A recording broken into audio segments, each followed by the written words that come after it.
Halo anak-anak, salam sejahtera untuk kita semua. Namo Buddhaya. Pertama-tama, selamat datang di mata pelajaran Pendidikan Agama Buddha dan Budi Pekerti, kelas 8 semester 2. Kali ini Bapak akan membahas materi tentang konsep meditasi ketenangan batin, yaitu pada bagian waktu, posisi, karakter, dan objek meditasi.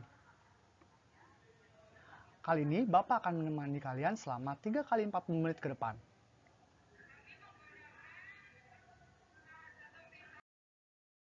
Baik anak-anak, sebelum Bapak memulai pembelajaran pada siang hari ini, mari kita bersama-sama meyakinkan diri kita kepada Buddha Dhamma Sangha dengan melakukan doa sebelum belajar.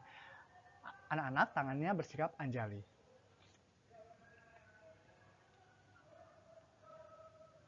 Terpujilah Tuhan Yang Maha Esa, para Buddha, Bodhisattva, dan Mahasatwa. Aku belajar bukan untuk kesombongan dan keserakahan, tetapi untuk mengikis kebodohanku dan menambah pengetahuanku. Semoga aku dapat belajar dengan baik dan benar. Semoga semua makhluk berbahagia. Sadhu, sadhu, sadhu.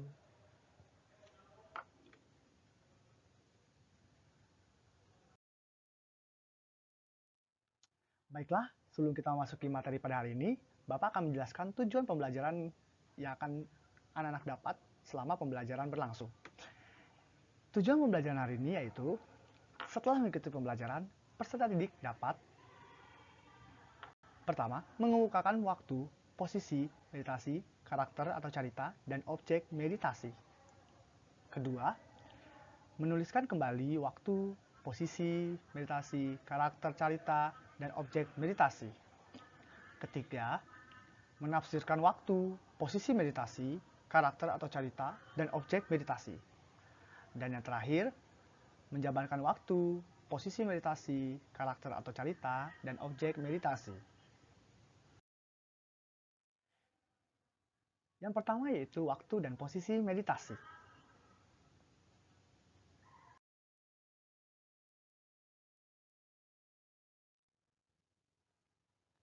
Kita memasuki waktu meditasi. Anak-anak, jika kalian sudah bisa mengatur dan memusatkan pikiran, kemudian mengembangkan kesadaran yang kuat, itulah yang akan menjadi guru kalian. Guru kalian saat ini telah berada di dalam diri kalian sendiri. Waktu meditasi yang benar apabila jasmani kita segar, semua pekerjaan telah selesai, dan tidak ada lagi gangguan fisik maupun batin. Anak-anak, meditasi dapat dilaksanakan pada pagi hari antara pukul 4 hingga 7 pagi dan pada malam hari antara pukul 5 sore hingga 22 malam atau jam 10 malam. Waktu dalam berlatih meditasi sebaiknya dilakukan setiap hari dalam waktu yang sama secara terus-menerus. Jadi lebih dikatakan secara berkelanjutan, tidak putus di hari itu saja.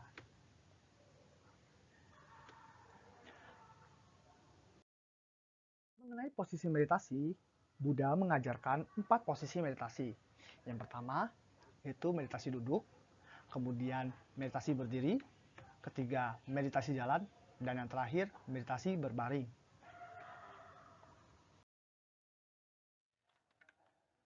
Selanjutnya kita akan membahas tentang meditasi dengan cara duduk. Meditasi dengan cara ini biasanya dilakukan bagi pemula dan tingkat lanjut. Caranya dengan duduk bersila atau posisi Padmasana, badan tetap tegak tetapi rileks, sebaiknya tidak bersandar pada dinding atau sandaran lainnya. Mata dipejamkan, batin tenang, pikiran dipusatkan pada objek yang dipilih. Jadi untuk anak-anak yang memulai meditasi atau masih pemula untuk melakukan meditasi, sebaiknya dilatih dengan cara bermeditasi dengan posisi duduk. Selanjutnya yaitu meditasi dengan cara berdiri. Yaitu berdiri dengan kaki sedikit tenggang, kedua tangan di depan dada, tangan kanan memegang tangan kiri, diusahakan dapat menjaga keseimbangan tubuh supaya batin tenang. Kemudian konsentrasikan pada pikiran pada objek yang dipilih. Jadi sebenarnya ini boleh untuk menaruhkan tangan di kedua depan dada, boleh juga seperti digambar pada berikut ini. Jadi seperti itu ya anak-anak ya. Selanjutnya yaitu meditasi dengan cara berjalan.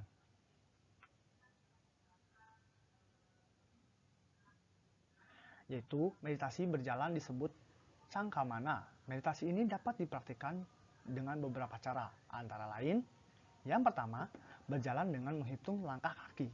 Dengan kita berjalan menghitung langkah kaki, otomatis kita akan fokus untuk menghitung jalannya langkah kaki. Yang kedua, berjalan dengan menyadari langkah maju, mundur, kiri, dan ke kanan. Dengan berjalan dengan menyadari langkah seperti ini, maka kita akan berfokus pada langkah jalan kita, baik maju, mundur, ke kiri, atau ke kanan. Kemudian yang terakhir, menghitung langkah kaki kanan, melangkah, atau menyadari kaki kiri melangkah, dan seterusnya. Yang terakhir yaitu meditasi dengan cara berbaring atau melalui posisi berbaring. Berbaring dengan posisi tubuh miring ke kanan dan kaki kiri ke atas, seperti posisi tubuh Sang Buddha ketika parinibbana. Kaki lurus, kepala ditopang dengan tangan kanan, mata dipejamkan, batin tenang, dan pikiran terpusat pada objek meditasi yang dipilih. Jadi untuk meditasi berbaring, alangkah bagusnya yaitu mengikuti posisi seperti gambar di samping.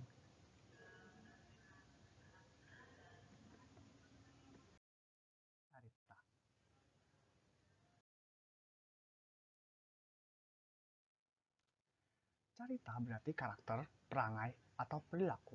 Jadi karakter atau carita ini yaitu karakter atau perilaku yang menggambarkan diri kita sendiri.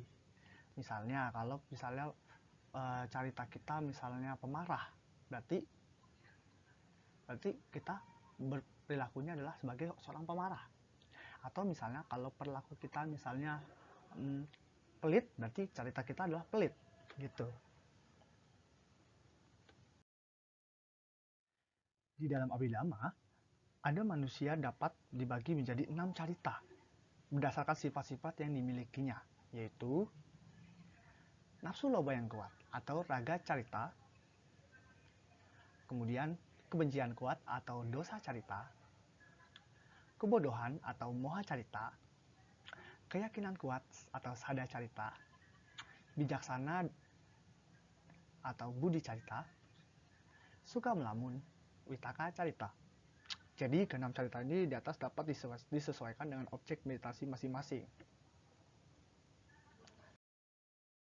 Lalu objek meditasi apa yang sesuai dengan carita? Bapak akan merangkumnya dalam tabel berikut ini. Tolong dipahami dengan baik.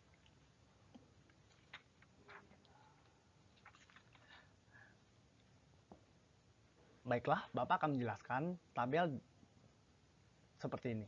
Yang pertama yaitu nafsu loba yang kuat atau raga carita.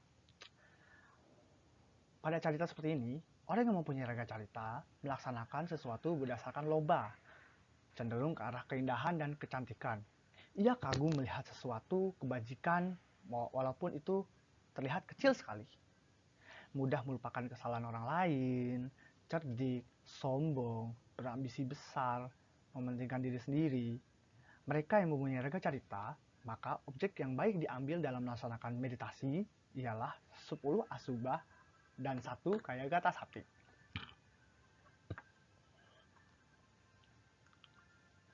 Yang kedua yaitu kebencian kuat atau dosa carita. Orang yang mempunyai dosa carita atau kebencian yang kuat melaksanakan sesuatu berdasarkan kebencian. Mereka cenderung ke arah panas hati, suka marah, jengkel, iri hati, tidak senang melihat kesalahan walaupun kecil, tidak mau tahu terhadap kebajikan orang lain walaupun besar. Mereka suka bermusuhan, merendahkan orang lain, suka memerintah dan mendikte orang lain.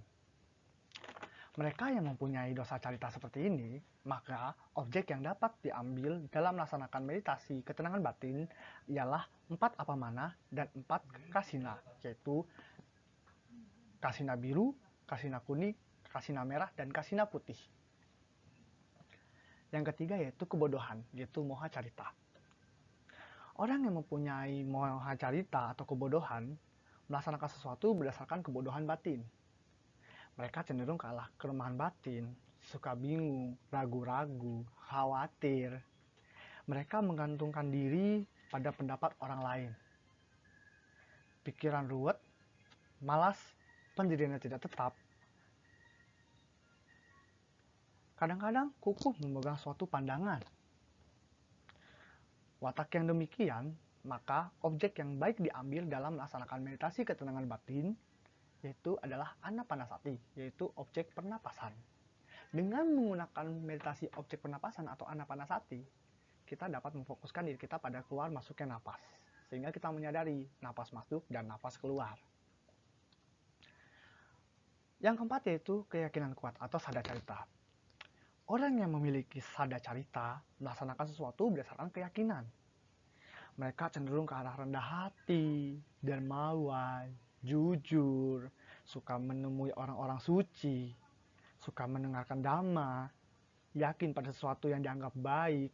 Mereka mempunyai sadacarita, maka objek yang diambil dalam melaksanakan samatha bhavana atau meditasi ketenangan batin adalah 6 anusati, yaitu Buddha Nusati, Dhamma Nusati, Sangha Nusati, Sila Nusati, Caga Nusati, dan Dewata Nusati.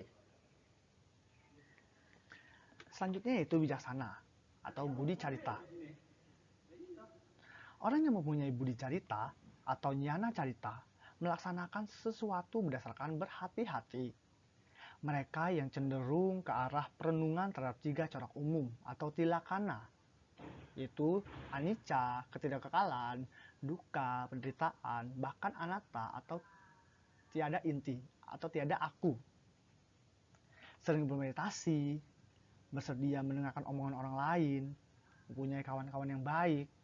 Mereka yang memiliki watak demikian, objek yang baik diambil dalam melaksanakan meditasi ketenangan batin ialah Marana Nusati, Upasama Nusati, Aharapati Kusalakasanya, dan Catuda Tuawatana. Dan yang terakhir, Witaka Carita. Orang yang mempunyai watak Witaka Carita melaksanakan sesuatu berdasarkan tergesa-gesa, terburu-buru. Mereka cenderung ke arah kegugupan, kegagalan dalam usaha, suka berteori, pikiran sering berkeliaran, tidak suka bekerja untuk kepentingan sosial. Objek yang sering cocok untuk mereka dalam melaksanakan meditasi ketenangan batin yaitu anapanasati, yaitu melalui napas masuk dan napas keluar. Dengan melalui napas masuk dan napas keluar, orang yang mempunyai Witaka Carita ini akan selalu tetap berhati-hati tapi tidak terburu-buru. Jadi seperti itu ya anak-anak ya. Dan yang terakhir, objek meditasi.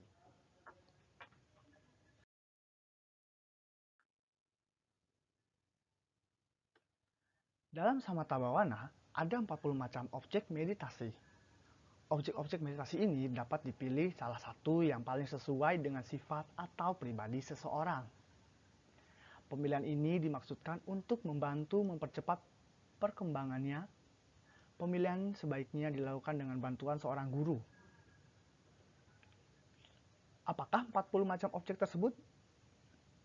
Kita simak baik-baik. Yang pertama yaitu 10 wujud benda atau kasina. Apa saja isinya? Yaitu pertama unsur tanah, kedua air, lalu ada api, lalu ada udara atau angin, lalu ada biru, kuning, merah, putih, cahaya, dan ruang terbatas. Jadi untuk meditasi dengan wujud benda, kita harus memfokuskan diri kita kepada objek-objek yang berhubungan dengan 10 wujud benda ini. Misalnya kalau kita menggunakan meditasi objek warna biru, kita membayangkan bahwa ada sekeliling benda kita yang berwarna biru. Begitupun dengan wujud benda yang lain. Jadi seperti itu ya anak-anak.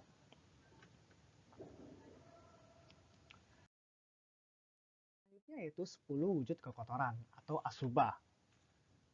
Kita jabarkan sama-sama ya. Yang pertama, mayat yang membengkak.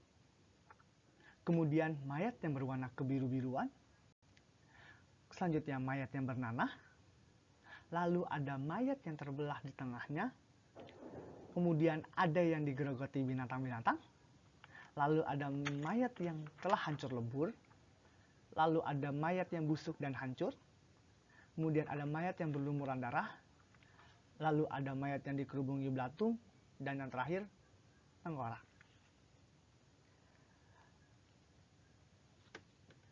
Kita bisa melaksanakan meditasi dengan membayangkan wujud kekotoran atau asuba. Misalnya, kita memulai meditasi, tetapi kita membayangkan bahwa kita berfokus pada tengkorak. Atau bahkan kita memfokuskan kepada mayat yang sudah membengkak dan akhirnya menjadi biru dan membusuk hingga menjadi tengkorak. Jadi, untuk memulai meditasi pemula, kita juga bisa membayangkan atau memfokuskan diri kita kepada objek wujud asuba ini. Selanjutnya ada 10 macam perenungan atau anusati. Mau tahu isinya apa aja? Kita simak baik-baik. Yang pertama, perenungan terhadap Sang Buddha. Kedua, perenungan terhadap Dhamma atau ajaran Buddha. Ketiga, perenungan terhadap Sangha, Sangha para siswa, atau Sangha para siswa Buddha. Kemudian, perenungan terhadap sila atau kemoralan. 5. Perenungan terhadap kebajikan yang kita lakukan baik di kehidupan lampau maupun kehidupan yang sekarang. Yang keenam, perenungan terhadap makhluk-makhluk agung atau para dewa. Ketujuh, perenungan terhadap kematian. Kedelapan, perenungan terhadap tubuh kita atau badan jasmani kita. Kemudian, yang kesembilan yaitu perenungan terhadap pernapasan. Yaitu melalui napas masuk dan napas keluar kita renungkan secara bersama-sama atau secara saksama.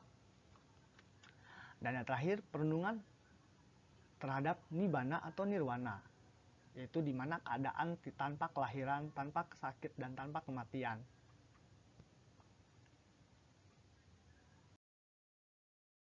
Kemudian ada 4 keadaan atau 4 apamanya, yaitu ada keadaan cinta kasih yang universal atau metta, kedua belas kasihan atau karuna, perasaan simpati atau mudita, dan yang terakhir keseimbangan batin atau UPK. Jadi misalnya kita melakukan meditasi dengan objek keadaan metta bhavana atau dengan keadaan cinta kasih yang universal terhadap semua makhluk tanpa memandang suatu apapun.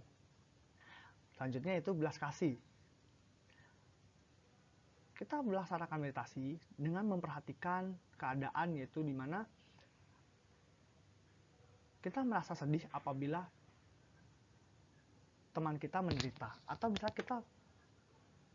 kita sedih melihat teman kita menderita, maka kita harus membantu teman kita yang menderita itu. Lalu ada perasaan simpati yang dimana kita harus merenungkan atau melihat keadaan, memfokuskan keadaan kita kepada kesenangan dari teman kita, dan kita merasa bahagia apabila teman kita merasa bahagia, turut berbahagia di atas kesenangan orang lain. Dan yang terakhir, keseimbangan batin. Jadi menyeimbangkan batin kita, menyelaraskan batin kita. Jadi seperti itu ya anak-anak ya. Selanjutnya yaitu perenungan terhadap makanan yang menjijikan. Pernahkah kita sadari, kita misalnya suka makan A, tetapi kita tidak suka makan B, karena makanan B itu menjijikan. Kita bisa fokuskan makanan menjijikan ini di dalam latihan meditasi kita. Biar apa? Biar kita bisa menenungi bahwa makanan ini menjijikan, tidak layak untuk kita makan. Jadi seperti itu ya anak-anak. Selanjutnya itu satu analisa terhadap 4 unsur yang ada di dalam badan jasmani. Jadi kita merenungi dan menganalisa mengenai 4 unsur yang ada di dalam badan jasmani.